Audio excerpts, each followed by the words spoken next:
47 things, so we didn't have a mic yet.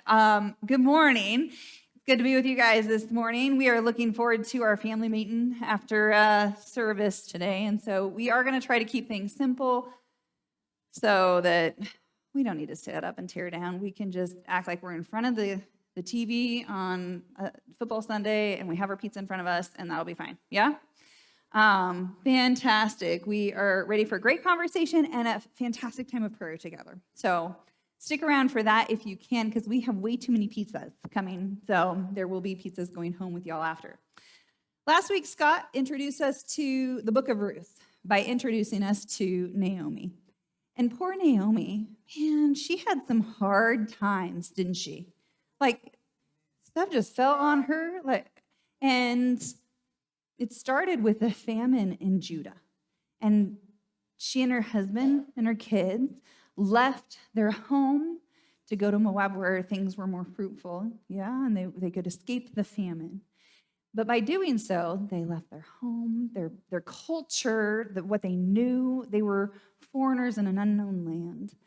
And that was hard. So the famine struck, almost starved to death, head out to this unknown place, leaving everything behind, going against what other people were doing or would say would be okay and right in their culture. And then, her husband dies. Her sons marry these women from Moab, right? They married foreigners, which in the Jewish culture is way against their culture. And then her sons die. Thing after thing, blow after blow. No wonder Naomi says, God's treated me bitterly, right? Like, that's a lot to take in. And I think any of us would be just overwhelmed at that point. But we see that she can't see any signs of hope. Who could at that point, We know she believes in God. We know that she still has her faith. We know that she believes in a living, active God. He's not some aloof God, some far-off God. We know that she believes in the one true God who's involved in the lives of her people. But through all of the things that have happened, she's forgotten that in all of her bitter experiences, God is plotting for her glory. And I think that's good for us to remember, too, as a people, is that through all of the bitter experiences that we go through, God is plotting for our glory. And if we remember that, and if we focus on that, I think we're going to be not as blind as Naomi, as God starts to reveal his grace, right? And so we get to the end of chapter 1 in Ruth, and we see God starting to reveal his grace. He's beginning to ease those burdens. At the end of chapter 1, God provides for Naomi. He lifts the famine in Judah and makes a way so that she can return home. After all the trouble she's been through, after all of the heartbreak and hurt, the way she thinks that God has dealt bitterly with her, God opens a way for her to return home. And not just that, but he binds Ruth to Naomi. He makes it so Ruth doesn't leave Naomi. Naomi's not left alone, as she should be in this scenario, but instead she has a companion, somebody who loves her.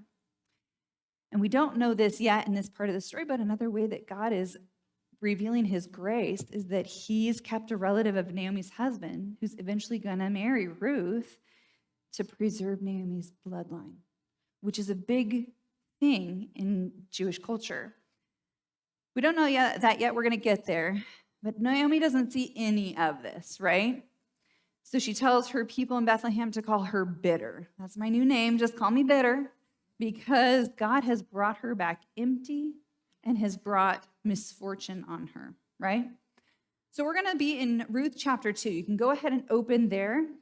And what we're going to find is that Ruth and Naomi settle in Bethlehem. And the mercy of God becomes so evident in chapter 2 that Naomi is going to eventually recognize it here. And so as we read through chapter 2, and we're going to read the whole thing, and poor Steve, I was not going to make him put all those verses up. So y'all have a Bible in front of you, and you can open there, or you can pull it up on your phone, or you can just listen as we go through Ruth chapter 2. Hold on. Let's get ready for this. It's a lot of reading. But it's good because it's a story. We love stories. Now, there was a wealthy and influential man in Bethlehem named Boaz, who was a relative of Naomi's husband Elimelech. And one day, Ruth, the Moabite, said to Naomi, "Let me go out into the harvest fields to pick up the stalks of grain left behind by anyone who's kind enough to let me do it." Naomi replied, "All right, my daughter, go ahead." So Ruth went out to gather grain behind the harvesters. And as it happened, she found herself working in a field that belonged to Boaz, the relative of her father-in-law Elimelech. And while she was there, Boaz arrived from Bethlehem and greeted the harvesters. "The Lord be with you," he said. And they replied, "The Lord bless you." Then Boaz asked his foreman, "Who is that young woman over there? Who does she belong to?" And the foreman replied, "She is the young woman from Moab who came back with Naomi. She asked me this morning if she could gather grain behind the harvesters. She's been hard at work ever since, except for a few minutes when she took a rest in a shelter." So Boaz went over and said to Ruth, "Listen, my daughter, stay right here with us when you gather grain. Don't go to any other fields. Stay right behind the young women working in my field. See which part of the field they're harvesting and then follow them. And I've warned the young men not to treat you roughly. And when you're thirsty, help yourself to the water that they have drawn from the well." Ruth fell at his feet and thanked him warmly. "What have I done to deserve such kindness?" she asked. "I'm only a foreigner." "Yeah, I know," Boaz replied. "But I also know about everything you've done for your mother-in-law since the death of your husband. I've heard how you left your father and mother and your own land to live here among strangers. May the Lord, the God of Israel, under whose wings you have come to take refuge, reward you fully for what you've done." "I hope to continue to please you, sir," she replied. "You've comforted me by speaking so kindly to me, even though I'm not one of your workers." At mealtime, Boaz called to her, "Come over here and help yourself to some food. You can dip your bread in the sour wine." That's a good thing. So she sat with his harvesters, and Boaz gave her some roasted grain to eat. And she ate all she wanted until she had some left over. And when Ruth went back to work again, Boaz ordered his young men, "Let her gather grain right behind the sheaves without stopping her, and pull out some of the heads of barley from the bundles and drop them on purpose for her. Let her pick them up and don't give her a hard time." So Ruth gathered barley all day, and when she beat out the grain that evening, it filled an entire basket. She carried it back into town and showed it to her mother-in-law. Ruth also gave her the roasted grain that was left over from her meal. "Where did you get all this grain today?" Naomi asked. Where did you work? May the Lord bless the one who helped you." So Ruth told her mother-in-law about the man in whose field she had worked. She said, "The man I worked with today is named Boaz." "May the Lord bless him," Naomi told her daughter-in-law. "He is showing kindness to us as well as to your dead husband. That man is one of our closest relatives, one of our family redeemers." Then Ruth said, "What's more, Boaz even told me to come back and stay with his harvesters until the entire harvest is completed." "Good," Naomi exclaimed. "Do as he said, my daughter. Stay with his young women right through the whole harvest. You might be harassed in other fields, but you'll be safe with him." So Ruth worked alongside the women in Boaz's field and gathered grain with them until the end of the barley harvest. Then she continued working with them through the whole wheat harvest in early summer. All the while, she lived with her mother-in-law. Chapter 2. Woohoo! In case you haven't done your Bible reading for the week, we just did it. So, in verses 1 through 7, there's a lot happening. We get to meet Boaz. And Boaz is a relative of Naomi's husband. And immediately, you and I realize that things aren't as bad as Naomi made them out to be when she said, "There's nobody to marry in my homeland," right? We see Boaz and we recognize he's single, he's a catch. There's a slice of hope there. And as we read on, that slice just grows because verse 1 says the boy is rich. He's wealthy. All right, right? And we read on and we find out not just is he rich, but he loves God.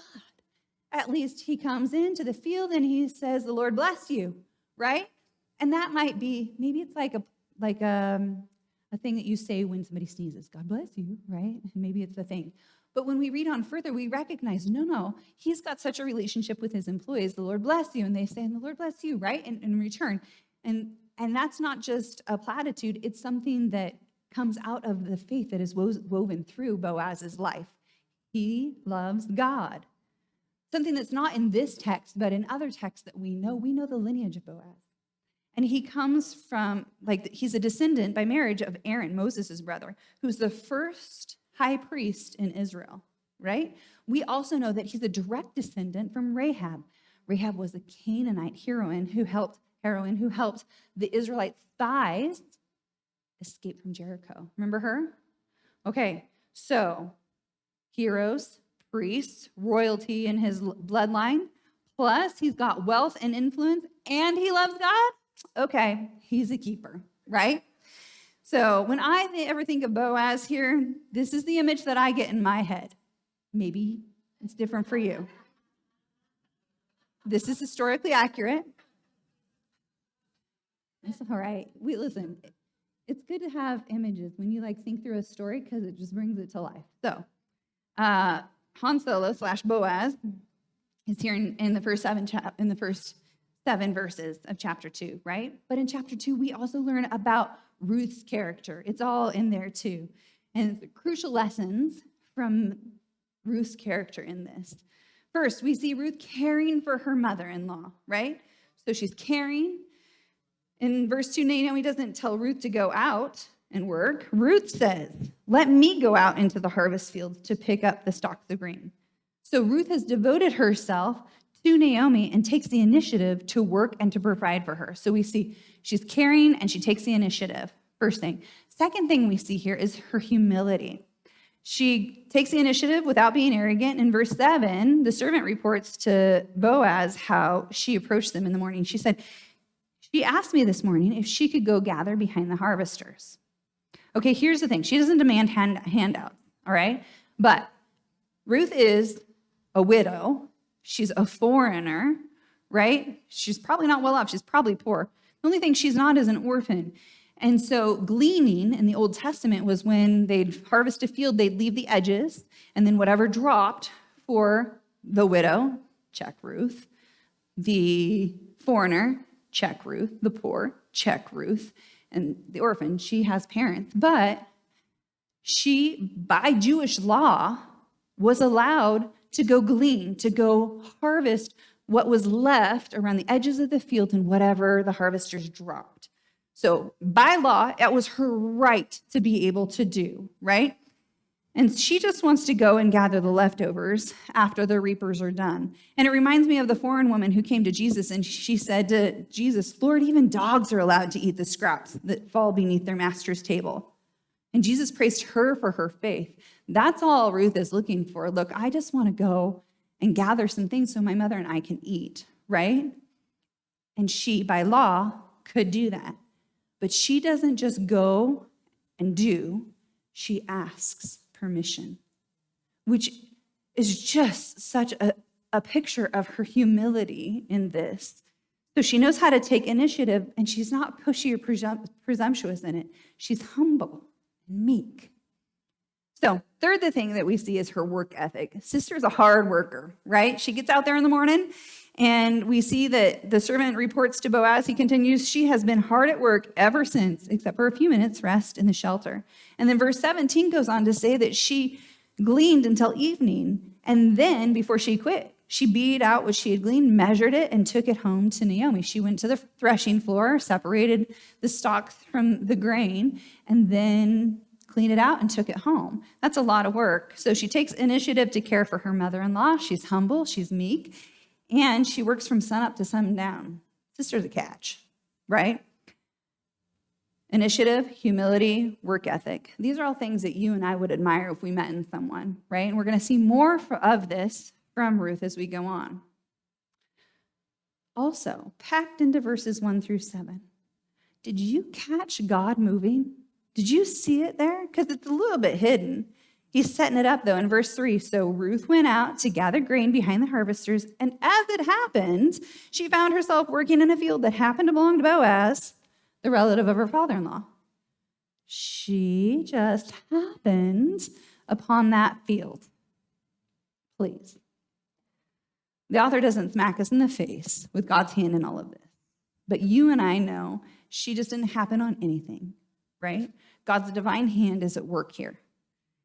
And Naomi's going to call out his sovereignty and what he's doing here later. But Ruth happened upon Boaz's field because God is gracious and kind and sovereign even when he's silent. And that's something you and I can remember too, that even when it feels like God is silent, he is gracious and kind and sovereign, and he's working for our glory, right? Proverbs 16:9 says, we can make our plans, but the Lord determines our steps. So, verses 1-7, then we find in verses 8-9, Boaz approaches Ruth. He shows her kindness. And again, he doesn't have to. 1, she's a woman. 2, she's a foreigner. He doesn't have to talk to her at all. He can be happy with her over there. Who's that over there? On the edge, doing her thing, gathering the leftovers of the leftovers, right? But he's a man of God.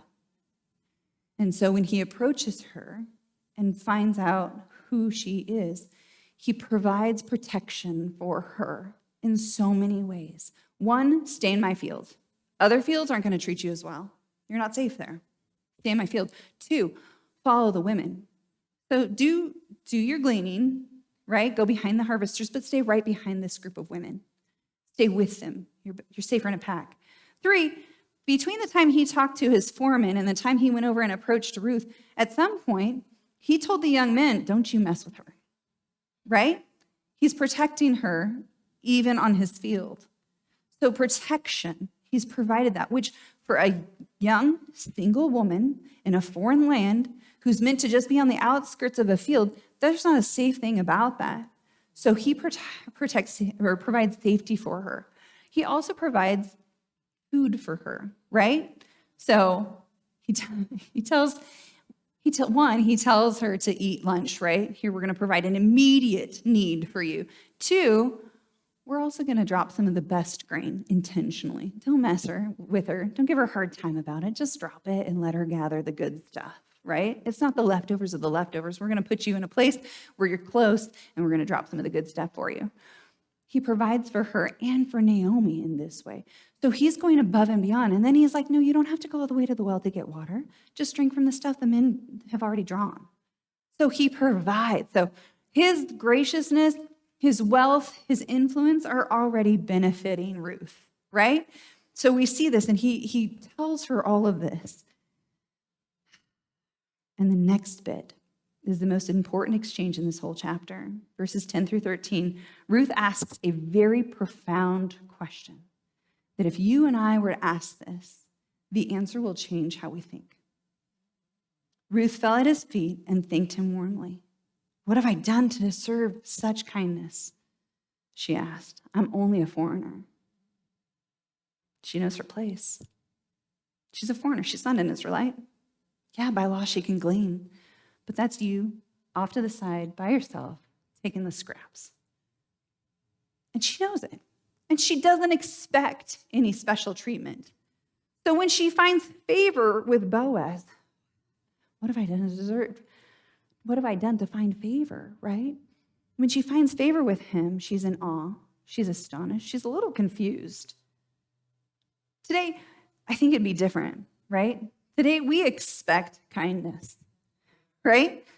If we get mistreated in a restaurant or by an employee of a store we're purchasing whatever from, we Karen a little bit, and we're like, hey, let me talk to the manager. We expect our rights to be observed. If somebody infringes on our rights, we throw up a hand, right? We can get resentful, we can get nasty, we can get vocal, right? We expect to be treated kindly and fairly. But that wasn't Ruth's place, and it wasn't her expectation. She did not expect kindness at all. So her response to Boaz's kindness was to fall at his feet in humility. I'm not worthy. In honor, I can't believe you're being so good to me. In respect, and to show her gratitude. Grace is not intended to lift us out. Grace is intended for us to show gratitude, to make us grateful. So Ruth found favor unexpectedly with Boaz. Okay, I'm getting ahead of myself because Ruth asked Boaz why he treated her so graciously. Why have I found favor? And Boaz responds, yeah, I know you're a foreigner, right? But I also know about everything you've done for your mother-in-law since the death of your husband. I've heard how you left your father and your mother and your own land to live here among strangers. May the Lord, the God of Israel, under whose wings you have come to take refuge, reward you fully for what you've done. Boaz says in verse 12 that God is really the one rewarding Ruth for her love for Naomi. And Boaz is just the vessel of God's grace and kindness. And Naomi's going to recognize that in just a moment. But the imagery here of the eagle, right? Protecting its young. It's beautiful. Verse 12 implies that God is rewarding Ruth because she has sought refuge under his wings.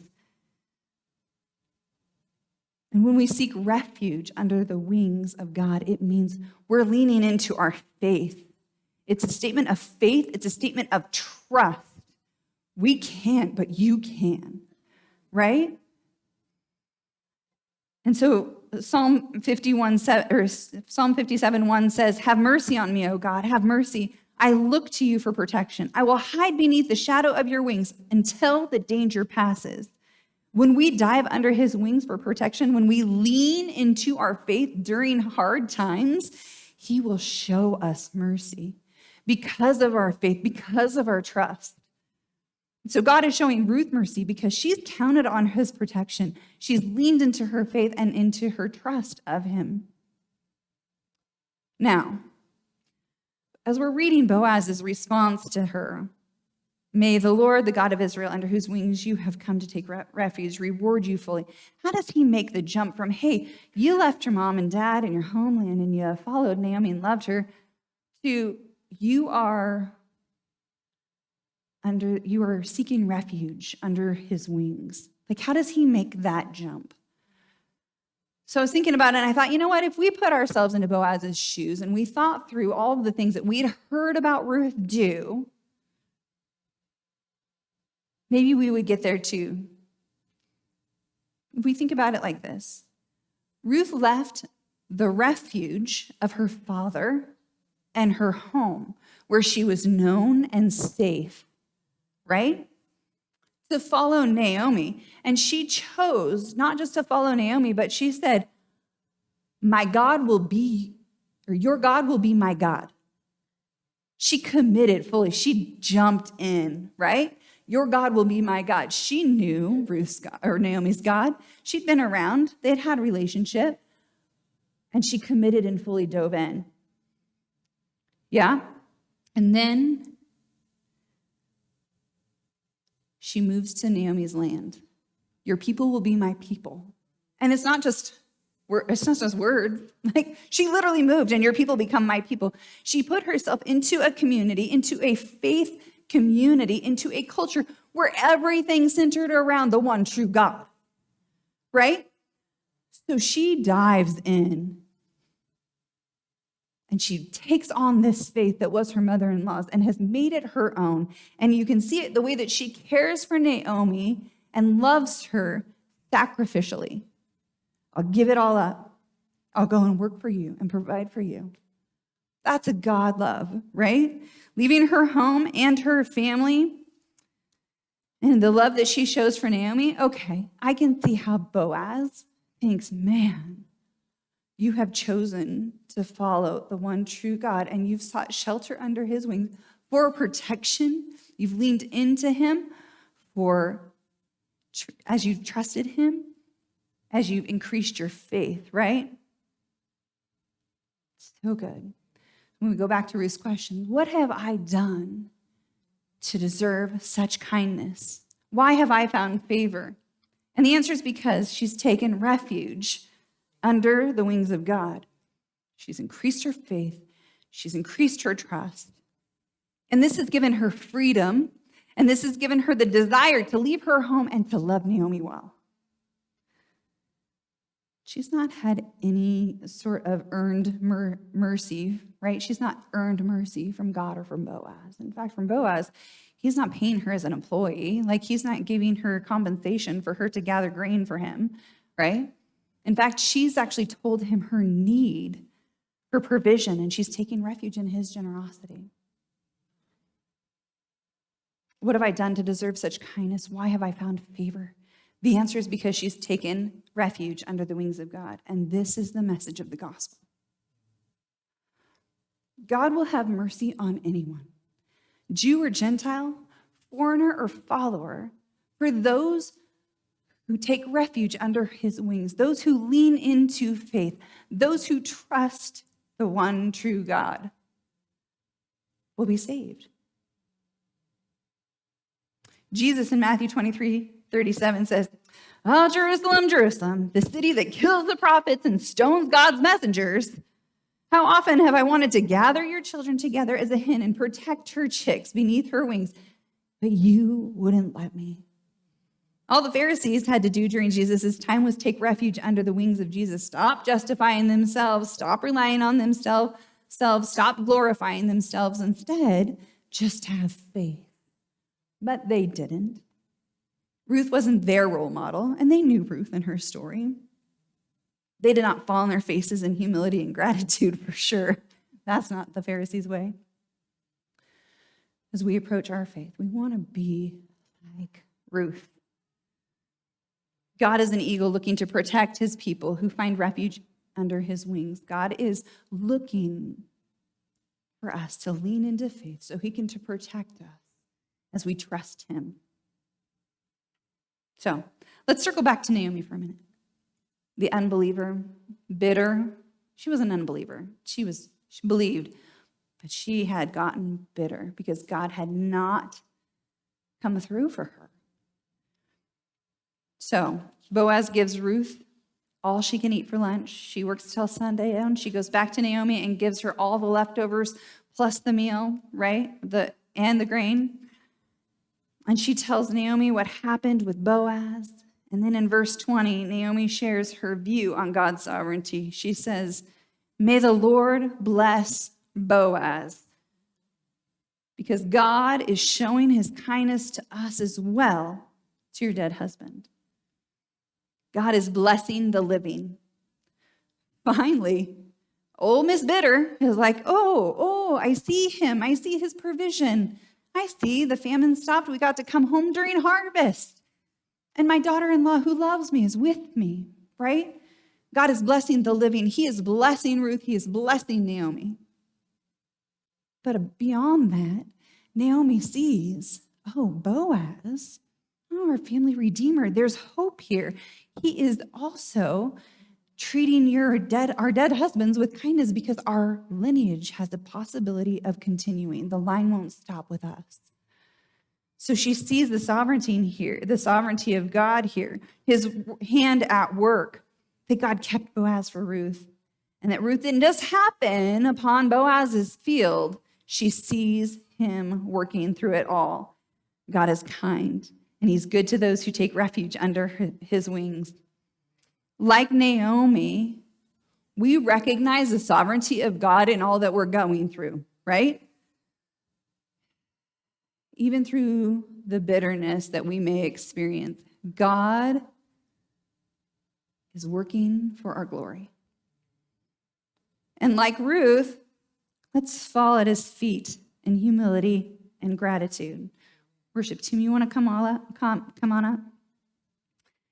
And let's take refuge under his wings by pressing into our faith and having trust in the Lord and being in awe of his grace and his mercy.